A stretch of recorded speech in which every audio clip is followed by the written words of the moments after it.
Hello friend, શું તમે પણ સાબુદાણાની ખીચડી અને સાબુદાણાના વડા ખાઈને કંટાળી ગયા છો? તો હું આજે એકદમ સાબુદાણાની નવી રીતે ફ્રાઈઝ બનાવતા શીખવાડીશ. તો આ રીતે સાબુદાણાને 1 કપ લઈને એને સારી રીતે પાણીથી વોશ કરી લેવાના છે. આ રીતે ઉપર ગળણીની મદદથી જ વોશ કરવાના છે. તમે જોઈ શકો છો એકદમ વ્હાઈટ પાણી એનું નીકળી જશે. એ પછી આપણે જેટલા સાબુદાણા લીધેલા છે એટલું જ પાણી એડ કરવાનું છે.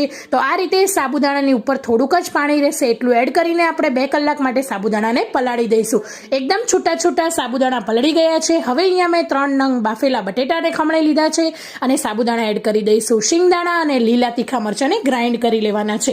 એ પછી 2 ટેબલસ્પૂન લીંબુનો રસ એડ કરી દેવાનો છે અને જો ખાતા હોય તો કાળા મરીનો પાવડર પણ એડ કરી દેવાનો છે, નહીતર સ્કીપ કરી શકો છો. મીઠું એડ કરીને આ રીતે ફ્રાઈઝ બનાવી લેવાની છે અને ગરમા ગરમ તેલની અંદર તળી લેવાની છે. જો તમે આ રીતે સાબુદાણાની ફ્રાઈઝ બનાવી લીધી તો એકદમ સરસ અને એકદમ ક્રિસ્પી બનીને તૈયાર થઈ જશે. Thank you for